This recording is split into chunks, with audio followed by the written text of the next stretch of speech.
नमस्कार, आप जुड़ चुके हैं हिंदुस्तान न्यूज एक्स के साथ और मैं सूरज कुमार वर्मा।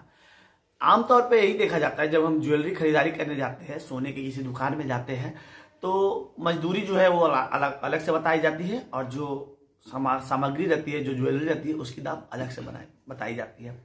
पर आज से एक नया नियम लागू किया जाएगा और भी बहुत सारे इसी स्वर्णकार समाज से रिलेटेड, स्वर्ण व्यवसायियों से रिलेटेड बात करने के लिए इस समय हम लोगों के बीच मौजूद है अखिल भारतीय स्वर्णकार विकास परिषद के जो कन्वीनर है पश्चिम बंगाल के उमेश सराफ। सीधे हम उमेश सराफ के पास चलेंगे और आज का जो कार्यक्रम है, आज का जो विषय वस्तु है, उसके बारे में जानेंगे। आखिर क्या होने वाला है, क्या बदलाव होने वाला है। हॉलमार्किंग को लेकर के भी भारत सरकार के द्वारा राजपत्र के माध्यम से यह एक सर्कुलर जारी करके कहा गया था कि अब से जो है ज्वेलरी हॉलमार्किंग बाध्यतामूलक किया गया था। इसके साथ ही जो लोग के पास सर्टिफिकेट होगा हॉलमार्क करके बेचने के लिए, सिर्फ वही लोग उस ज्वेलरी को बेच पाएंगे। इन्हीं सब विषयों को लेकर के हम सीधे चलते हैं उमेश सर आपके पास और उनसे बात करते हैं। सर, सबसे पहले स्वागत है, वेलकम हमारे चैनल में आपका। Thank you. मैं हिंदुस्तान न्यूज का भी धन्यवाद देना चाहता हूं कि आज एक बहुत ही जरूरी मुद्दे को, जो आज के डेट में स्वर्णकार व्यवसायियों के लिए ये एक्चुअली आज का ऐतिहासिक दिन है। इस ऐतिहासिक दिन पे हम सब लोगों को खुश होना चाहिए और समझना चाहिए। मैं पहले स्वर्णकारिता व्यवसाय के ऊपर कुछ बात बताना चाहूंगा, जरूरी। हम पूछेंगे। धन्यवाद हिंदुस्तान न्यूज का। आपके माध्यम से लोगों तक ये बात भी पहुंचेगी और जानकारी भी पहुंचेगी और अच्छा लगा आप लोग आए हैं और लोगों को हम बता पाएंगे भी आज के बारे में और दर्शक भी जान पाएंगे कि क्या न्यूज है। हिंदुस्तान न्यूज के जो दर्शक है उन तक भी ये जानकारी बड़े डिटेल में पहुंचना चाहिए, व्यापारी हों, ग्राहक हों, क्योंकि सबका लाभ है। स्वर्णकारिता को लेकर के, ज्वेलरी व्यवसाय को लेकर के और ज्वेलरी को लेकर के कस्टमर हमेशा एक कंफ्यूजन में पड़े रहते हैं कि पता नहीं हमारे माल का वैल्यूएशन क्या लगेगा, नहीं लगेगा। तो अखिल भारतीय स्वर्णकार विकास परिषद के प्लेटफॉर्म से हम लोग एक ऐसा प्रोग्राम, एक ऐसा प्लान, एक ऐसा सिस्टम, एक ऐसा पद्धति लेकर के आए हैं जो हम लोगों को बता रहे हैं। इससे जब सरकार भी चाहती है कि स्वर्णकारिता पेशे में ट्रांसपेरेंसी आए और हम भी चाहते हैं कि हाँ, स्वर्णकारिता पेशे में ट्रांसपेरेंसी आए, ये हर ज्वेलर चाहता है। इस बात को लेकर हम एक प्लान लाए हैं, वो आप जैसा पूछेंगे हम आपको बता दें। जी जी, क्या बदलाव होने वाला है सर? सबसे पहला प्रश्न यही रहेगा, आखिर क्या बदलाव होने वाला है आज? हाँ, ये बदलाव को समझने के पहले, बहुत सही प्रश्न किया आपने सूरज जी। बदलाव को समझने से पहले आपको ये समझना पड़ेगा कि स्वर्णकारिता बिजनेस में इसके पहले होता क्या था। इसके पहले देखिए, होता ये था कि स्वर्णकारिता बिजनेस पहले क्या है, थोड़ा मैं इस बारे में 2 मिनट बोलना चाहूंगा कि ये अपने आप में एक अनूठा से व्यावसायिक पद्धति रहा है। ऐसा पद्धति और कहीं नहीं है। 2-3 पॉइंट इसको समझने की जरूरत है। सबसे पहले ये कि दुनिया का ये इकलौता प्रोडक्ट है, गहने, सोने के गहने या चांदी के गहने, ये इकलौता ऐसा प्रोडक्ट है जब ग्राहक खरीदने जाता है तो उसे उसकी कीमत बताई जाती है और उसके बाद कहा जाता है कि इतना रुपया पर ग्राम या इतना परसेंटेज के हिसाब से हम आपसे मजदूरी लेंगे। तो ये जो मजदूरी अलग से लगने की बात है, ये इकलौता गहने जो है वो इकलौता ऐसा प्रोडक्ट है जिस पे ये चीज लगता है, नंबर 1। दूसरी चीज, आप एक बात पे ध्यान दीजिए कि बुलियन का रेट निकलता है, 24 कैरेट का सोने के बिस्किट का या केक का, उसका रेट निकलता है। वो रॉ मटेरियल है गहने का और उस रेट पे जेवर बेचने की बात आती है। क्या किसी भी रॉ मटेरियल के रेट पे, कच्चे पदार्थ के रेट पे उसका फिनिश प्रोडक्ट बिक सकता है क्या? तो ज्वेलर क्या करते हैं, अपने लाभ को या अपने बिजनेस को ठीक करने के लिए कभी इधर से मजदूरी, उधर से पॉलिश का चार्ज, तो हॉलमार्किंग का चार्ज। ऑल इंडिया लेवल पर मेरी बात हो रही है, मैं देख रहा हूं अलग अलग जगहों पे अलग अलग तरीके से गहनों का खर्च पड़ रहा है। तो एक सिस्टम हम ये निकालें, ये बहुत क्लियर कट सिस्टम है। इसे समझना है कि गहने बनाने में जैसे बाकी प्रोडक्ट में जिस तरह से एक मैन्युफैक्चरिंग कॉस्ट आती है ना, ठीक उसी तरह से गहने बनाने में भी एक मैन्युफैक्चरिंग कॉस्ट आता है।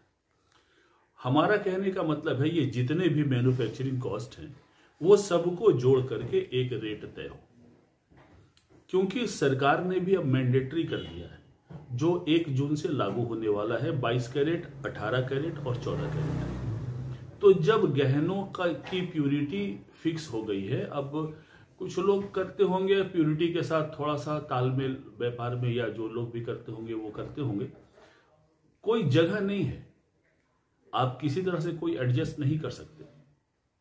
तो क्या स्वर्णकारों का एक मिनिमम प्रॉफिट नहीं होना चाहिए क्या व्यवसाय में? कृषक लोग भी अपना एमएसपी की मांग कर रहे हैं, मिनिमम सपोर्ट प्राइस की मांग कर रहे हैं, तो क्या ज्वेलर का एक एमएसपी नहीं होना चाहिए? इसके पहले क्या प्रोसेस था? इसके पहले का प्रोसेस ये था कि अपने लाभ को कुछ मजदूरी दिखा करके, कुछ कहीं पे ये स्टाम्पिंग ड्यूटी दिखा करके, कहीं पे भाई हॉल मार्किंग करवाएंगे उसका चार्ज, कहीं पे पॉलिश, कहीं पे मीनाकारी, ये तमाम बातें जोड़ करके मतलब अलग अलग तरीके से किसी तरह से अपने प्रॉफिट को चल रहा था। तो ऐसा मान सकते हैं कि नए नियम लागू होने के बाद से हॉलमार्किंग जो गहने जो है, मतलब हॉलमार्किंग अब मैंडेटरी हो चुका है, प्रत्येक दुकानदार को हॉलमार्क के जो बने गहने उसको रखना ही पड़ेगा। हाँ, हॉलमार्क का नियम ये है सबसे पहली बात ये है कि नियम तो ये है कि अब आप हॉलमार्क छोड़कर दूसरे गहने बेच नहीं सकते सोने के, लेकिन हॉलमार्क में भी कुछ कंडीशन है, इसको समझना है। वो कंडीशन डिटेल हम अपने व्यापारियों को भी बताते रहे, जैसे कि 2 ग्राम से नीचे का अगर आपके पास आइटम है वो बिना हॉलमार्क है तो चलेगा, नंबर 1। नंबर 2 क्या है कि अगर मेडिकल पर्पज या ऐसे किसी काम के लिए यूज करने के गहने आपके पास हैं, वो हॉलमार्क नहीं है तो चलेगा। नंबर 3, अगर आप एक्सपोर्ट करने के लिए गहने बना रहे हैं तो वो विदाउट हॉलमार्किंग चलेगी। नंबर 4, वायर, अगर सोने का वायर आपके पास है वो हॉलमार्किंग नहीं है तो वो चलेगा। नंबर 5, अगर अनफिनिश्ड प्रोडक्ट आपके यहां पाया जाता है वो विदाउट, जाहिर है अनफिनिश्ड प्रोडक्ट पे हॉलमार्किंग कैसे होगा, हॉलमार्किंग तो फिनिश होने के बाद ही होगा। तो अगर वो भी आइटम पाया जाता है तो वो कोई बात नहीं, वो बिना हॉलमार्किंग के चलेगा। लेकिन नियम बड़ा ही सख्त है कि आपको हॉलमार्किंग गहने ही बेचने हैं और 3 ही प्यूरिटी का माल बेचना है। पहले 5-7 प्यूरिटी थे, अभी 3 प्यूरिटी का माल बेचना है, 22 कैरेट, 18 कैरेट और 14 कैरेट। और दूसरा बात यह है कि अगर कोई ज्वेलर BIS के अंडर अगर लाइसेंस वो लिया हुआ नहीं है तो वो हॉलमार्क ज्वेलरी नहीं बेच सकता। अब तक क्या पद्धति था? सभी लोग क्या जो सर्टिफिकेट होते हैं हॉलमार्क बिक्री करने के लिए किन दुकानदारों के पास उपलब्ध हो पाता था? ये नहीं, हॉलमार्किंग का शुरू से यही नियम है कि आप बिना लाइसेंस लिए आप माल नहीं बेच सकते हैं। लेकिन अब तक लोग करते क्या थे, जैसे कि कोई अगर होलसेलर के यहां से माल ले रहा है या महाजन के यहां से माल ले रहा है या कारीगर के यहां से माल ले रहा है, तो होलसेलर अपने नाम का कोड लगवा करके, क्योंकि हॉलमार्किंग में 4 कोड लगते हैं, पहले 5 था अभी 4 हो गया है, तो 4 कोड में एक कोड होता है हॉलमार्किंग का जो लोगो है, ट्रिएंगुलर लोगो है वो है। एक प्यूरिटी है उसमें 916 या 750 22 कैरेट 18 कैरेट ये लिखा रहेगा। दूसरा लोगो है जिस स्टाम्पिंग सेंटर में, ये BIS रजिस्टर्ड सेंटर होते हैं जो इसकी प्यूरिटी जांच करके स्टाम्प लगाते हैं, उस स्टाम्पिंग सेंटर का कोड रहेगा और एक ज्वेलर का कोड रहेगा। ये 4 कोड मस्ट है। तो पहले क्या था कि ज्वेलर के कोड की जगह पे होलसेलर अपने कोड पे माल दे देता था, क्योंकि हॉलमार्किंग आज कोई नया नहीं है, ये पिछले 8-10 सालों से चल रहा है। मैंडेटरी अब हो गया, अब मैंडेटरी हो गया कि आप इसके नीचे माल बेच नहीं सकते। इसके पहले KDM था, 22 का था, कुछ लोग टाका वाले माल भी बेचते थे। अब ये सारा खत्म हो गया। सरकार ने 1 साल का समय दिया था कि आपके जो पुराने माल है आप उसे निकाल दीजिए, और ये 2019 की ये घटना है। 2019 में रामविलास पासवान जी ने इस चीज को पारित किया था और 1 साल का समय दिया था कि 2020 1 फरवरी से इसे लागू करेंगे। लेकिन कोविड के कारण जब सारी दुकानें बंद थी, सारा देश बंद था, जब व्यापारियों ने और हम लोग संगठनों ने उनसे रिक्वेस्ट किया डिपार्टमेंट से और मंत्रालय से कि थोड़ा और समय दिया जाए ताकि व्यापारी अपना माल हटा सके, तो इसे 1 जून तक बढ़ा दिया गया। सर, ऐसा है कि अब अखिल भारतीय स्वर्णकार विकास परिषद के बैनर के तले ये कार्यक्रम कर रहे हैं, तो आमतौर पे देखा जाता है, लोकलिटी की बात करें तो हमारे भाटपाड़ा काकीनाडा अंचल में बहुत सारे स्वर्णकारों के संगठन है और बंगीय स्वर्ण शिल्प समिति, जहां तक मुझे जानकारी है, उसके अंडर जो स्वर्ण व्यवसायी है उसी के अंडर आते हैं और उसी के देख रेख में कार्य करते हैं। तो फिर ऐसा क्यों, बंगीय स्वर्ण शिल्पी समिति जब ये पद्धति आ गई है तो बंगीय स्वर्ण शिल्पी समिति ही क्यों ना करे, आप लोग अखिल भारतीय विकास परिषद के माध्यम से क्यों हो? बहुत सही प्रश्न आपने किया है और मुझे भी दुख है इस बात का कि अखिल भारतीय स्वर्णकार विकास परिषद को यह काम करना पड़ रहा है। एक सिंपल सा बात में बताते हैं कि कहीं पे अगर शून्य जनरेट होता है ना, शून्य जनरेट हो गया तो आसपास की हवाएं वहां तूफान बन के पहुंचती हैं। अगर मेरी बात समझ सके तो समझ लीजिए, बंगीय स्वर्ण शिल्पी ने एक शून्य क्रिएट कर लिया, वर्कलेस कंडीशन। और यही दुख है हमें भी कि एक संगठन यहां था, वो वही करता। हमने उनसे बात भी करी थी कि आप बात करने का प्रयास किया था। हाँ जी, I can give you the proof. और मैं अगर आप सामने, मैं तो चाहूंगा कि आप एक ऐसी मीटिंग करिए कि बंगीय स्वर्ण शिल्पी के भी अधिकारियों को बिठाइए, पदाधिकारियों को बिठाइए, हमें भी बिठाइए। सर, हमें कोई जरूरत नहीं कि हम जबरदस्ती, और देखिए एक ही इलाके के हम लोग हैं, रोजाना आमने सामने होना है। हमने हर लेवल पर, हर वक्त, हर कदम पे उनको साथ लाने की बात करी, उनको चलने की बात करी। हालांकि जो इससे हो क्या गया ना, जो व्यापारी हैं वो एक असमंजस में है, लेकिन हम उनसे एक ही बात कह रहे हैं कि कोई एतराज नहीं है, अब आप बंगीय स्वर्ण शिल्पी में रहो। या जो एक मिनट रोकना चाहूंगा बीच में आपको, जैसा कि आप कह रहे हैं, अब तक जो दुकानदार है वो तो बंगीय स्वर्ण शिल्पी समिति से जुड़े हुए हैं और जो भाव है वो बंगीय स्वर्ण शिल्पी समिति ही तय करके देती थी। क्या आप जो ज्वेलरी का जो भाव है, भाव क्या आप अखिल भारतीय स्वर्णकार विकास परिषद यानी आप लोग तय करके देंगे? और क्या आप लोग जो भाव तय करके देंगे वो दुकानदार मानने को बाध्य होंगे, मानेंगे? हाँ, ये एक बहुत ही इंपॉर्टेंट प्रश्न आपने किया है। देखिए, अखिल भारतीय स्वर्णकार विकास परिषद कभी भी तोड़ने में विश्वास नहीं रखता। हम लोग जोड़ने में विश्वास रखते हैं। हम जोड़ करके चलेंगे। एक व्यापारी 4 संगठन के सदस्य हो ही सकते हैं, एक व्यापारी 4 संगठन के सदस्य हो ही सकते हैं। अब रहा बात जहां तक रेट निकालने की बात, पिछले कई एक महीनों से हम लोग बंगीय स्वर्ण शिल्पी के पदाधिकारियों से इस बारे में हम लोगों ने संपर्क किया और कहा कि भाई रेट के ऊपर बैठिए, हम लोग चर्चा करते हैं जी। रेट के ऊपर बैठिए, हम लोग डिस्कस करते हैं रेट क्या निकलना चाहिए। और लगभग 3-4 महीने बीत गए। हम लोग आधे घंटे की नोटिस पे हम लोग बड़ी बड़ी मीटिंग कर लेते हैं, 50-50 लोग पहुंच जाते हैं। लेकिन 4 महीने से कंटिन्यू ये बात किया जा रहा है। उनके जो पदाधिकारी लोग हैं उनसे आप पूछ भी सकते हैं, बता भी सकते हैं, नहीं तो आपका ये न्यूज तो लोग देखेंगे ही। और सबसे बड़ी बात यह है कि 4 महीने से, मान लीजिए अगर मेरे ऊपर ये इल्जाम है कि हाँ मैंने बात नहीं किया उनसे, ठीक है, तो 4-5 महीने से ये पूरा इशू छाया हुआ है शहर में कि रेट के ऊपर चर्चा होनी चाहिए, हॉल मार्किंग का रेट फिक्स निकलना चाहिए। हम लोग तमाम व्यापारियों से मिल रहे हैं, लोगों से बातें कर रहे हैं, लोग हमारे पास आ रहे हैं, तमाम मीटिंग हो रहे हैं।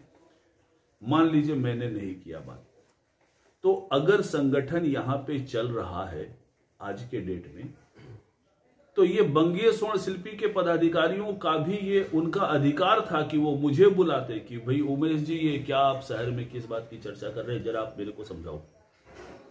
था कि नहीं? जी जी। उन्होंने इसकी जरूरत भी नहीं समझी। अब वो क्या कर रहे हैं, वो उनके काम करने की पद्धति है। हमारा पद्धति यह है, हम लोग कंस्ट्रक्टिव काम में विश्वास करते हैं। और दूसरी बात यह है ना, कोई भी शहर या कोई भी व्यापार या व्यापारी किसी का आदमी नहीं है। जैसे लोग बोलते हैं ना ये मेरा आदमी है, तो ये भाषा ही गलत है। ये मेरा आदमी क्या होता है भाई? व्यापारी है। व्यापारी को अगर हम एक व्यापारिक संगठन है और वो बंगीय स्वर्ण शिल्पी वो काकीनाडा लेवल की बात करते हैं, हम लोग पूरे राज्य को देख रहे हैं, पूरे देश को देख रहे हैं। अखिल भारतीय स्वर्णकार विकास परिषद इसी प्रोजेक्ट पे मैंने आपको दिखाया भी है। ऑल इंडिया लेवल से लोग तमाम ग्रुप में बातें हो रही है, चर्चा हो रही है, मेरे पास मेल आ रहा है, मैसेज आ रहा है, लोग इस विधि की तारीफ कर रहे हैं और हमारे यहाँ के व्यापारी स्वीकार भी कर रहे हैं। लेकिन थोड़े संशय में पड़े हुए हैं, कुछ लोग उनको बहका भी रहे हैं। सर, प्रश्न तो यहीं पे आके खड़ा हो जाता है, क्या दुकानदार जो है आप लोगों के द्वारा तय किया गया जो भाव है वो मानने को बाध्य है?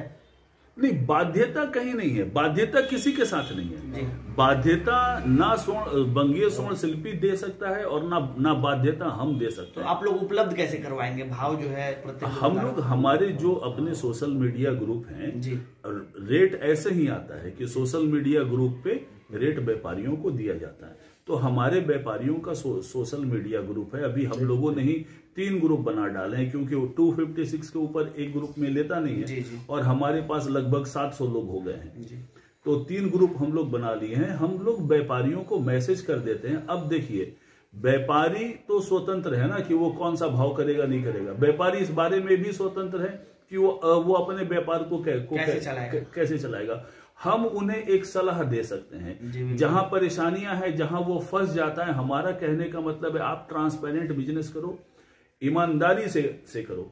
सरकार अगर नियम ला रही है ना, तो सरकार दुनिया भर की फैसिलिटी भी दे रही है। वो बस कहती क्या है कि आप एक सिस्टम में आओ और आप इस फैसिलिटी को लो। ये तो रही बिजनेस की बात, व्यापार की बात। अब हम बात करेंगे अब इस पड़ाव के अंतिम दौर पे है सर। यही लास्ट अंतिम में पूछना चाहूंगा कि आप लोगों ने व्यापारियों की बात की, स्वर्णकार कमेटी के द्वारा आप लोगों के द्वारा कौन से सामाजिक कार्य ऐसे किए जा रहे हैं जिससे समाज का उत्थान और समाज के लोग आपसे जुड़ेंगे? सिर्फ व्यापारी ही नहीं, और भी तो लोगों को जोड़ने का टारगेट होगा कि और भी लोग जुड़े जो कि इस व्यापार से संबंध नहीं रखते हैं। उसको लेकर के आप ब्लूप्रिंट तैयार है, उसको लेकर कैसे? और भी अभी भी ऐसे स्वर्णकार समाज के बहुत से ऐसे निचले तबके के जो लोग हैं, जो बहुत सी समस्याओं का जिन्हें सामना करना पड़ता है, उसको लेकर क्या प्लानिंग है? बहुत ही बढ़िया प्रश्न किया आपने। देखिए, सबसे पहले तो मैं ये बताऊं कि चूंकि हम लोगों का एक व्यापारिक संगठन है जी, और व्यापार के ही इतने सारे कार्य हैं कि हम उनको कर नहीं पा रहे हैं, क्योंकि इस बीच हर एक व्यापारी को ही मैनेज करना है और व्यापारी को ही अपने समाज के लिए काम करना है, अपने व्यापार को भी संभालना है। अब तक देखिए, जो कभी नहीं हुआ काकीनाडा में, वो हम लोगों ने आर्टिजन कार्ड का फॉर्म भरवाया। और इस लॉकडाउन के दौरान भी 100% जितने फॉर्म हमने भरवाए थे, 100% फॉर्म का आर्टिजन कार्ड बन करके हमारे पास आया है। अपने लॉकडाउन के दौरान जितना हम लोगों ने कोशिश किया, दिल्ली से कांटेक्ट किया, लोकल डीआई ऑफिस में कांटेक्ट किया करके अल्टीमेटली हम लोगों ने फॉर्म लाया है। आर्टिजन कार्ड के ऊपर इतनी फैसिलिटी है, इतना सरकार दे रही है, कहती है कि आप एक सिस्टम में आ जाओ। जो छोटे हैं, कारीगर हैं या इस तरह के लोग हैं, अगर उनका एक आर्टिजन कार्ड बन जाता है, आप सोचिए सालाना 250 रुपये के इंश्योरेंस पे जी, सालाना 250 रुपये के इंश्योरेंस पे, उसे नॉर्मल डेथ पे 200 रुपये, 2 लाख रुपये, एक्सीडेंटल पे 4 लाख रुपये का उसका इंश्योरेंस होता है। लगभग 5 लाख रुपये का उनका मेडिक्लेम होता है। अगर वो 60 साल के ऊपर का कोई बढ़िया कारीगर है, उसने अपना रजिस्ट्रेशन करा रखा हुआ है, 60 साल के ऊपर होने पे 3500 रुपये उसे पेंशन मिलते हैं। तो ये सारी फैसिलिटी हम लोग व्यापारियों के लिए लेकर के आ रहे हैं। अभी कायदे से देखिए तो परिषद का यहाँ पे 1 साल हुआ है, ठीक है। तो इस 1 साल में हम लोगों ने जितना काम किया है, मेरे ख्याल से उसकी तारीफ होनी चाहिए। अब अगर हमसे ये पूछा जाएगा कि बाकी सारे समाज के लिए क्या कर रहे हैं, तो अभी निसंदेह हम लोग अभी उस पर नहीं गए हैं। लेकिन हाँ, समाज के एक तबके के लिए जो व्यापारी है, और वो स्वर्ण व्यापारी है, वो चाहे जिस लेवल का, और खास करके हम लोग मध्यम वर्गीय और साधारण वर्गीय व्यापारियों के लिए विशेष मेहनत कर रहे हैं। तो सारे समाज के लिए नहीं कर पा रहे हैं, लेकिन समाज के एक तबके के लिए तो हम लोग काम कर ही रहे हैं, और आगे देखेंगे जैसा प्लान होगा वैसा करेंगे। बहुत बहुत धन्यवाद सर आपका, थैंक यू, समय देने के लिए। Thank you. हिंदुस्तान न्यूज का भी बहुत बहुत धन्यवाद, और सूरज जी आपका भी थैंक यू। इस समय आप सुन रहे थे उमेश सर आपको, जो कि अखिल भारतीय स्वर्णकार विकास परिषद के जो कन्वीनर है पश्चिम बंगाल के। जो नए नियम लागू होने वाले हैं, स्पष्ट उन्होंने किया कि हॉलमार्किंग अब मैंडेटरी हो चुका है। अब हॉलमार्क के जो गहने हैं, वो हॉलमार्क की गहने रखना अनिवार्य कर दिया गया है। कुछ एक शर्त है, 2 ग्राम के नीचे जो है वो हॉलमार्क ना भी हो तो चलेगा। 2 ग्राम के ऊपर जो भी गहने बन रहे हैं उनका हॉलमार्किंग जरूरी है। और हॉलमार्किंग गहने वही दुकानदार बेच पाएंगे जिनके पास लाइसेंस हो। और इसके साथ ही कई सारे नियमों में बदलाव किया गया है, जो कि उमेश सर आपने अभी स्पष्ट किए। इसी के साथ आप बने रहिए हिंदुस्तान न्यूज एक्स के साथ। वीडियो जर्नलिस्ट रोहित के साथ मैं सूरज, धन्यवाद।